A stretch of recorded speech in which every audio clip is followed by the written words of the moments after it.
Bonjour chers amis traders, comme chaque fin de semaine, analyse rapide du Bitcoin, du DAX, du CAC 40, de l'euro-dollar et du SP500 pour la semaine à venir, en mode investissement et en mode trading. On commence tout de suite avec le calendrier économique de la semaine à venir, plus calme que celui de la semaine dernière, quelques indices de prix à la consommation pour la zone USD, notamment mardi en début d'après-midi et également mercredi en début d'après-midi, sinon ça reste relativement calme.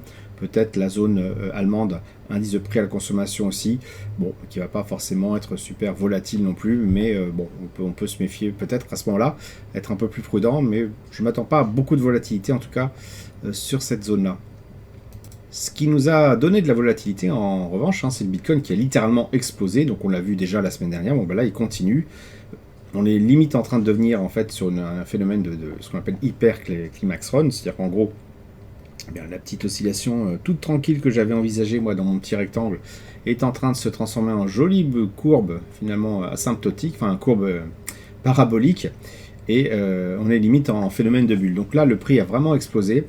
Est-ce qu'on peut rentrer maintenant en position? Je ne le recommande pas forcément, en tout cas pas sur une base weekly, puisque là on voit bien que le meilleur moment pour se placer, c'est effectivement quand on était dans ce range-là, je l'avais indiqué il y a quelques semaines, quelques mois même, se placer en bas de ce range-là pour tenter en fait une sortie, si on a une sortie par l'eau, et bien d'être bien positionné, ce qui a été le cas. Par contre, donc, si on veut vraiment entrer en position là, on le fera avec une toute petite taille de position, parce que c'est vraiment risqué. Si je vois sur une journée ce qui s'est passé, voilà, on voit, bon, effectivement, explosion, pause, explosion, la pause il n'y en a pratiquement pas eu.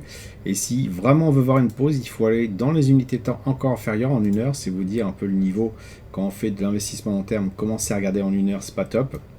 Où là effectivement on voit une superbe résistance, très belle résistance, regardez plutôt, hop, ici, on essaie de toucher une fois, deux fois, elle est en train de zozoter autour, alors que là oui la cassure peut potentiellement nous intéresser pour une continuité dans cette position. Maintenant voilà, quand on intervient en 1 heure, on ne va pas mettre un stop loss correspondant à quelque chose qui serait en weekly. Tout simplement parce qu'en weekly, déjà, bon, il est très loin, et que sur le weekly, on est sur une phase extrêmement haussière, alors qu'en 1 heure, on est plutôt sur une phase de latéralisation, on le voit bien, et donc qui dit cassure dit qu'il y a un risque de retournement, donc on ne va pas forcément mettre un stop très loin. Donc entrer en position en Bitcoin uniquement en horaire, ce qui veut dire donc intervenir sur du court terme. Pour le reste, si on est déjà positionné sur le long terme, on conserve sa position, parce qu'il n'y a pas lieu pour l'instant de sortir. On va se méfier quand même des volumes.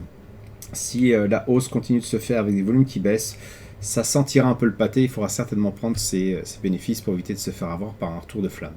Concernant le DAX, le DAX monte tout doucement, donc il a bien cassé il y a 2-3 semaines maintenant sa résistance et il continue tranquillement à monter. Donc on peut bien sûr être bien positionné sur le DAX, se remettre en position dessus peut-être en regardant l'unité de temps inférieure, voir si un phénomène de latérisation se produit, ce qui semble être le cas ici. Donc peut-être envisager, je crois que j'avais déjà dit la semaine dernière, que si on arrivait à avoir une cassure de ce niveau-là, eh bien on chercherait un plus bas dans cette nouvelle zone de range potentielle à se dresser, à se dessiner, pour vraiment accompagner le prix et tenter de suivre le mouvement en cas de cassure par le haut. Pour le CAC 40, c'est à peu près la même chose, donc on voit que voilà, on a à peu près le même graphique, donc je ne vais pas forcément m'apesantir dessus. L'euro-dollar lui aussi est à un niveau assez intéressant.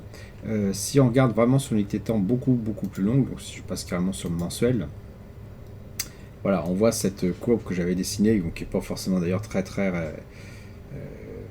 on va dire cohérente, très rigoureuse plutôt, en ce sens où voilà, il est bien au-dessus de chaque fois qu'on a touché un plus haut. Donc si je m'amuse à la retracer, comme ceci, on voit effectivement qu'on a une sortie par le haut, on l'a réintégré, et là on revient toucher vraiment ce plus haut de ce rectangle sur une base mensuelle. Donc vous doutez bien que si vraiment ça casse par le haut, ce qui a l'air quand même de se passer en ce moment, si vous regardez le prix, voilà, il se maintient bien en haut. Si ça casse vraiment par le haut, je pense que ce tunnel-là risque de s'invalider, et même si ça peut paraître pas forcément cohérent, de se dire que l'euro est un peu mieux que le dollar d'une certaine manière, il ne faut pas non plus oublier tout ce qui est gestion des taux d'intérêt, qui sont un peu plus élevés chez nous qu'aux États-Unis, qui de fait rendent l'euro un petit peu plus intéressant en termes de placement.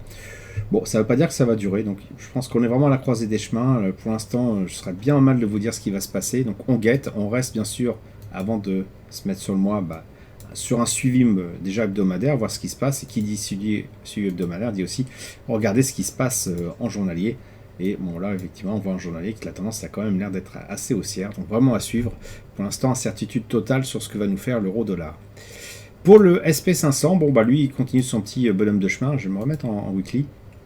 Voilà, c'est assez clair. Il continue une petite consolidation, mais tout ceci reste relativement haussier. Hein, une consolidation tout à fait saine qu'on va voir un peu mieux en journalier. Voilà, comme ceci.